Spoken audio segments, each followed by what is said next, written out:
Mohon dengan kehikmahannya kita awali dengan istighfar kepada Allah Subhanahu wa taala. Astagfirullahaladzim. Astagfirullahaladzim. Astagfirullahaladzim. Saudara-saudara, dari rangkaian yang pidato tadi, saya tidak mendengar. Ngasih surat ini ke mahkamah. Tidak mendengar mengenai apa dan bagaimana perilaku hakim Mahkamah Konstitusi. Saya dari Mahkamah Konstitusi sendiri. Maksudnya dari Mahkamah Konstitusi. Ya nanti apa? Dari kami kok. Jadi ini hakim-hakim yang kita ingat muka-mukanya. Karena berawal dari putusan 90, kemudian terjadi persidangan di MK, semua hakim ini dapat sanksi. Tapi pelanggaran moral yang beratnya ada pada Usman. Maka Usman yang dipecat. Poin pentingnya apa? Para hakim ini sebenarnya semuanya bermasalah.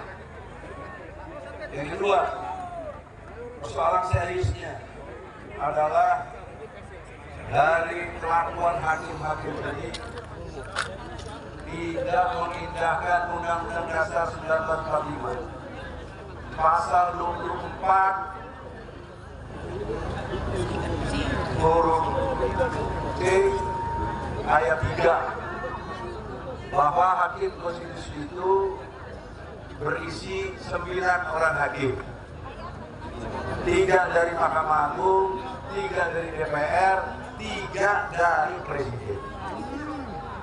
Pertanyaan seriusnya, kenapa yang sidang sekarang cuma 8? Ini bisa membatalkan dalam pengertian pelanggaran dari segi formil, tidak memenuhi syarat Undang-Undang Dasar 45.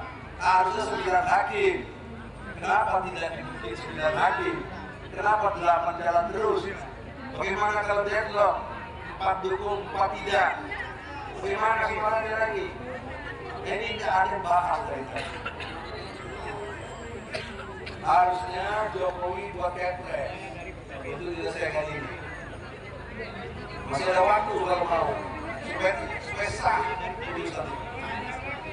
Yang kedua, dari hakim konstitusi, terutama yang bernama Arif Hidayat. Jadi nggak apa-apa disebut karena sidang itu bukan dulu. Jadi jangan dibilang hoak dan memfitnah. Arif Hidayat menyatakan Jokowi tidak bisa dipanggil karena harus dihormati dia sebagai kepala negara.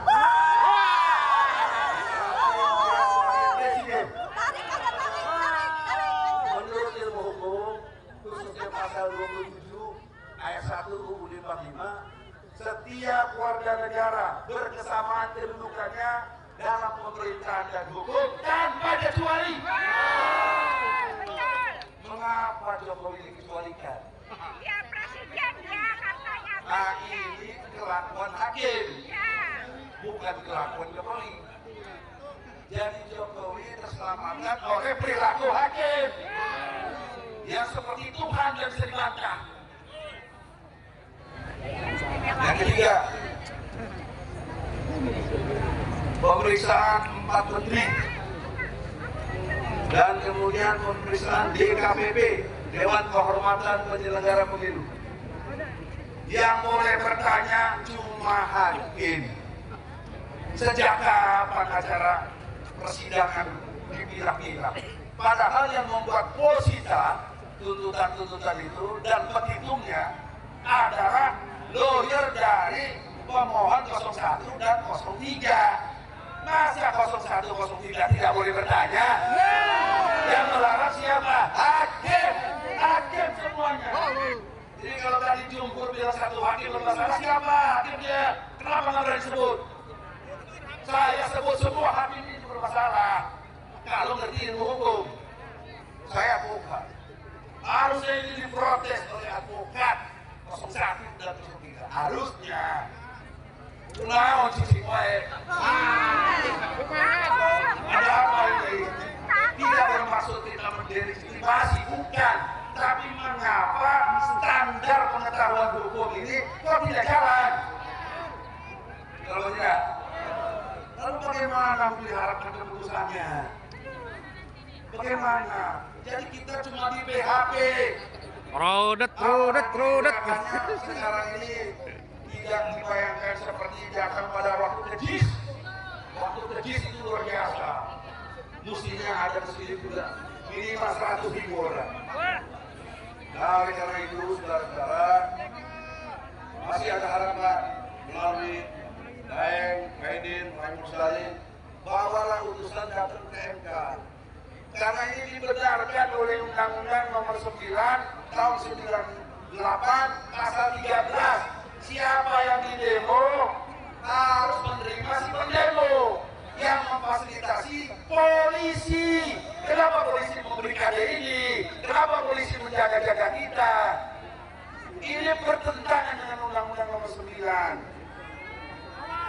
Tahun 98. Masih ada waktu, ada tanggal 22 sebentar lagi. Bagaimana panitia di sini? Minta tembus dong bisa masuk ke MK. Tidak usah semua perwakilan menyampaikan tentang keluh kesah perilaku hakim yang tidak benar. Perilaku hakim yang diduga ada deal. Kenapa kok tidak boleh mempersoalkan? Oleh karena itu, supaya kita tidak sia-sia di sini, harus ada gerakan yang signifikan. Jangan sudah orasi-orasi kemudian kurang nanti bangkit.